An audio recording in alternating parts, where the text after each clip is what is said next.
It's so great to then be able to sit here over the next 14 days and watch, over 800,000 fans come on site and enjoy all of the experiences that we've been programming and delivering for their enjoyment. This wonderful time in the middle of January says a few things to me. Beaches, kicking back, but it definitely says Australian Open tennis. I just absolutely love this event. One of the things that I love most about it is all the cultural and culinary engagement that happens around it, and we're here to talk about that today. Fern Barrett is the head of product growth and innovation at the Australian Open. Fern, welcome to Dirty Linen. Thanks, Dani. Lovely to be here. It is such an exciting time, isn't it? I mean, are you able to experience the excitement in amongst the mountain of work? Absolutely. I mean, it is a buzz and a hype of activity around Melbourne Olympic Park at the moment. And, it's been a busy, 12 months leading into the tournament. But, we're very much set and ready to go for a fabulous next 14 days. So tell us, what is happening at the Australian Open this year? Dani, what isn't happening at the AO this year? We have got something for everyone. So we've got, aside from incredible matches and play on courts across the entire site, we've got live music. We've got the most incredible food and drinks lineup for our fans to experience. We've got art, culture, fashion, you name it, we've got it. Well, let's focus on the food side of things. And I mean, you mentioned the 12 months leading up to it. And I'm sure it's sort of, in a way, it's, it keeps rolling, like it's just that sort of endless planning. But tell us about getting the food program ready. What's sort of involved with that? Yeah, so Dani, we spend pretty much 365 days a year programming all the food and drink experiences for our fans to enjoy. So, as we're sort of here on the eve of AO23, we're actually already starting to program for AO24. So it's sort of an evolutionary process that continues day in, day out. It's not a project-based thing. It's very much, a rolling program plan. So who are some of the names or the experiences that we should be looking out for this year? So we have been celebrating the last 2 years with, obviously, both COVID Australian Opens, the best of Victoria. And as we return to what we call a normal Australian Open for 23, we've tried to sort of be more Australian-centric and celebrate the best across the nation. So we've got the fabulous Josh Nyland from Charcoal Fish coming down from Sydney for the first time in Melbourne, which is super exciting. We've also got the gorgeous Mindy Woods from Kakala in Byron Bay gracing us with her presence in Western Courts, as well as going as far as, Geelong and bringing Aaron Turner from Taco y Licor in Geelong to Grand Slam Oval to serve up his tacos. So we've got lots of Victorian, Melbourne-based, restaurants, brands and talents, but we've also got a little bit from interstate as well, which is great. And what about the way that brands get involved? Because, I mean, we've got that really accessible, grab a taco or a burger side of things or, a spritz or whatever it might be. But then there's also, sponsors go big, and it is also a real site of corporate entertaining. What is there along those lines? Yeah, look, there's a real mix. So our premium experiences, which are ultimately restaurants here, both on-site and off-site, some of those are associated with our partners. So our sort of upper tier or our most premium restaurant on site is in partnership with Treasury Wine Estates, so our Penfolds restaurant. And that's very much about the diners being able to experience Penfolds wines whilst also having a delicious meal whilst here at the tennis. But then we also have Atrium, which is our sort of entry-level bar and casual restaurant, and we have Nomad visiting us not only from Sydney but here in Melbourne. So Jackie Challenor will be headlining the kitchen there, serving up her wood-fired treats. So good. I mean, people have to remember to go and watch some tennis as well along the way, but you could certainly spend a couple of weeks just getting around and eating and drinking, that's for sure. Yeah, indeed. I mean, not only do we have our premium experience restaurants, I mean, we have 4 permanent restaurants here on site. We've got an additional 2 on the finals weekend. We then have 2 restaurants off-site across the city that we turn on for finals. And then we have over 20 food vendor outlets across our precinct. And then, of course, all of our food and drinks in our arenas as well. So there is plenty to keep everyone entertained over the 14 days.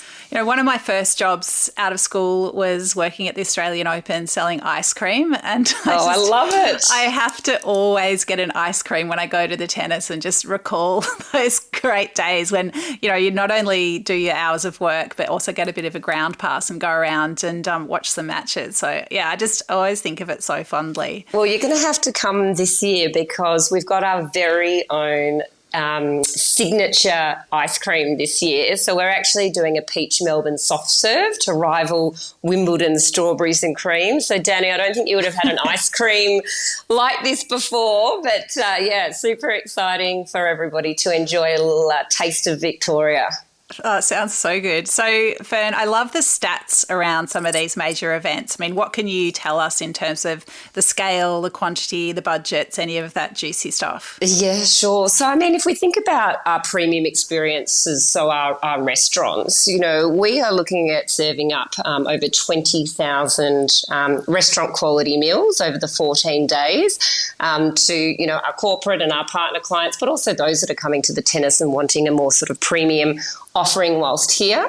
That's a pretty significant number when you think about that. And, that's ultimately about 1,000 seats per session in terms of restaurant capacities. And then, as I mentioned before, we've got over 20 food outlets, of all different cuisines. When you think about, what is sort of that fan favourite that sort of brings everyone together and you see everyone walking around on site consuming, you think about chips. Who doesn't love, hot chips, whether it's out on Grand Slam Oval or in the arenas. And we're expecting to sell 65,000 kilos of chips for this tournament, which is pretty significant when you think about it. It is extremely significant, especially in the context of a bit of a potato shortage. So yes.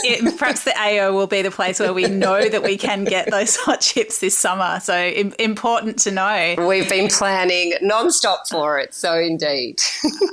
One of the things that springs to my mind when you talk about the scale of all of this is staffing, which is obviously a huge issue across the hospitality and events industries. I mean, how do you go staffing up for something that is so seasonal? Yeah, look, it's obviously significant in January when we know that the hospitality industry, depending on where you are, is either really busy or, not so busy. And so we sort of work with a variety of different caterers and vendors and restaurants to be able to deliver it. So we diversify our resource mix in terms of where we're reaching out to staff from. And obviously we need culinary talent in terms of kitchen staff and chefs, but we also need lots of front of house staff as well, right through to customer service officers and maitre d's and sommeliers and you name it. So, Delaware North, our in-house catering partner, has been working for the last 6 months on resourcing up ready for 2023.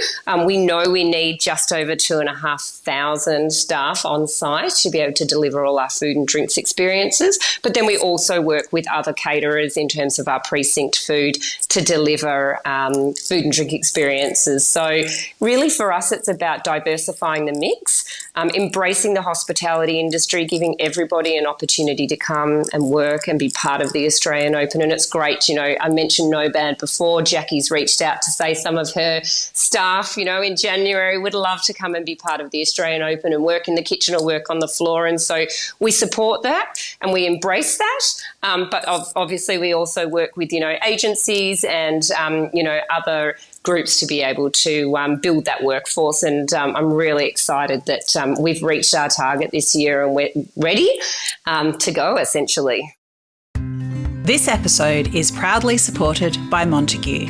handpicked for you. So the eating experience of our plums is sweet. That's a primary driver. It's got to be sweet, but it's also got to have enough acid, because the mix of acid and sugar is what gives fruit its flavour. And in a plum, it tends to be slightly higher acidity.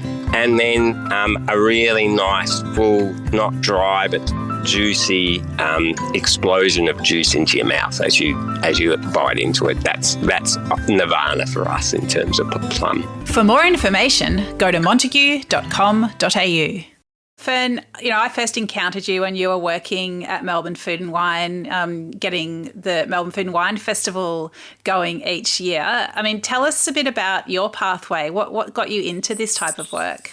Well, I've got to say, Dani, I've pretty much got food and drink and hospitality pumping through my veins since I was little. So, I started off at the ripe old age of 15, there at McDonald's, getting my first sort of hospo training. And ever since then, I've always been involved in, the hospitality industry and the hotel industry. And so after a number of years working internationally and coming back and, being part of Melbourne Food and Wine Festival for nearly 10 years, I felt like, coming here to the Australian Open and being able to, help elevate and grow and celebrate what is so fabulous about our industry here in Australia was sort of the natural next step. So I think for me, it's an industry I love. I love all the people that we work with and the network that we have across not only Australia but globally as well. And I'm really humbled that I have the opportunity to put Victoria on the map when it comes to food and drink experiences on a global stage through, us having here one of the biggest sporting and entertainment events in the world. Is there something that you particularly love about that rhythm of getting a big event up? Because, I suppose there's that adrenaline every night in a restaurant, getting the nightly event of dinner happening. But, how does it feel to be working towards something that's annual? Yeah, I think, for us, one of the things that the Australian Open's known for is their innovation.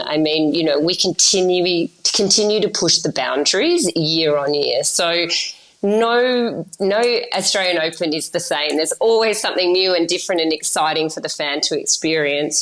Each day of the 14 days here on site, there's something different as well. We diversify our experiences and our mix of what we have on offer so that the fans can come back day on day and have a slightly different experience each day. So, I think it's just being in the moment, being in the rhythm of being in this big, major event, and being agile and flexible, whether it rains, whether it's really hot and sunny, whether, whatever the circumstances may be, collectively as a team, and there's a significant, workforce behind delivering the Australian Open. We're all in it together and we're all, reaching for new heights.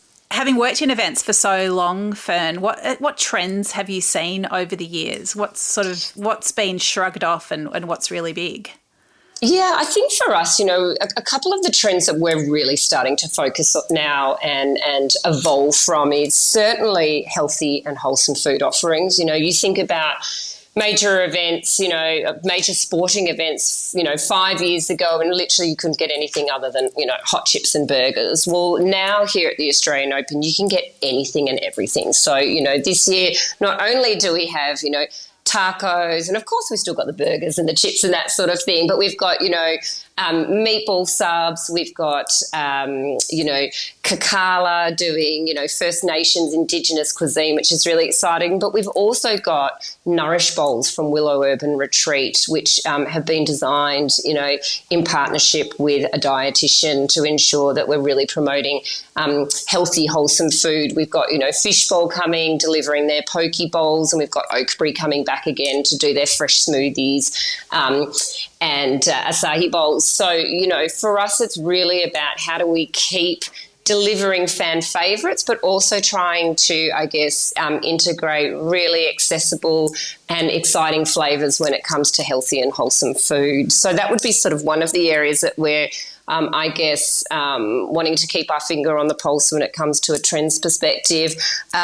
Also, making sure that we've got those sort of Instagrammable moments that people are looking for. So we're launching, as I said earlier, our first signature ice cream or signature soft serve, Peach Melbourne, but we're also launching our first spritz called Set Point Spritz. So we've been working with the Everly to deliver that to our consumers as I guess our first spritz here on site at the Australian Open. So they will taste amazing, but they'll also look fabulous and hopefully, engage from a social platform perspective, a whole new audience. I guess the other thing that we're really looking at is being able to promote where the food is coming from. So really looking at, that local language and messaging around, educating our consumers where we've sourced certain ingredients from and what they're consuming and then how does it meet their dietary needs. So again, promoting the diversity across site to ensure that all dietaries are being addressed. What about sustainability, which, is a massive concern in food and beverage generally, but certainly with events, I think traditionally they have generated so much waste.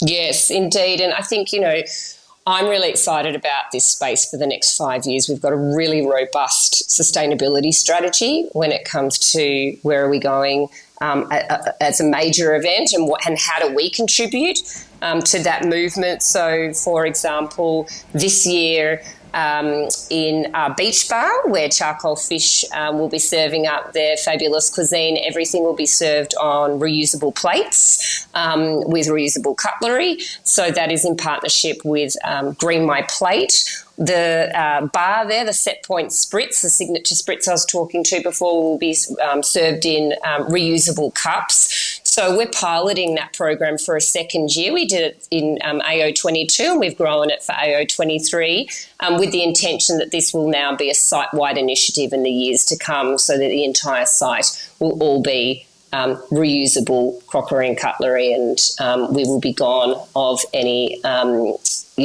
one-time only use. That is really radical and so welcome to hear. That's just such a massive cultural shift apart from, the enormous practicalities that must be behind that. But yeah, it's so heartening to hear that. Fern, what do you love about what you do?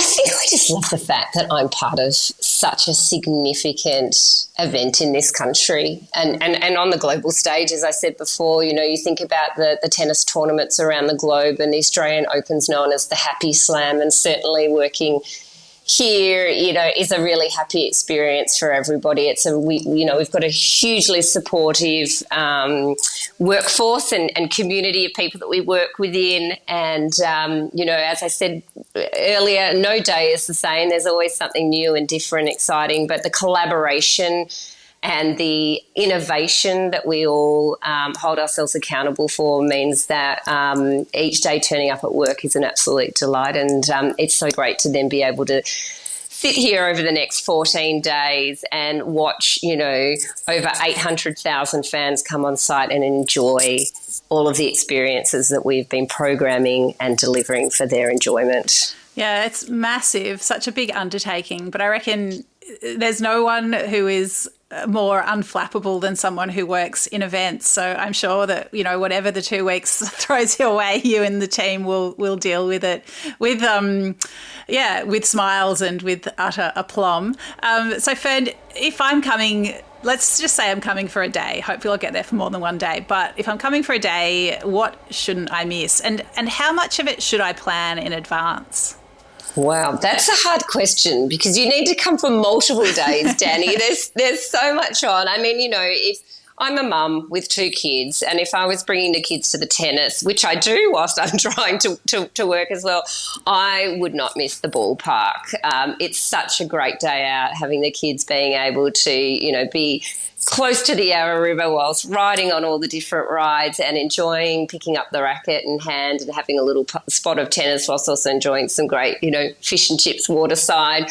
If I'm coming with my mates, I want to be on Grand Slam Oval listening to the live music and enjoying Carcoms, bar me, for example, with a drink in hand, or if I'm coming with my husband and trying to have a romantic night out, I would probably, be sitting at the atrium on the rooftop overlooking the Yarra River whilst enjoying some of Jackie's fabulous food.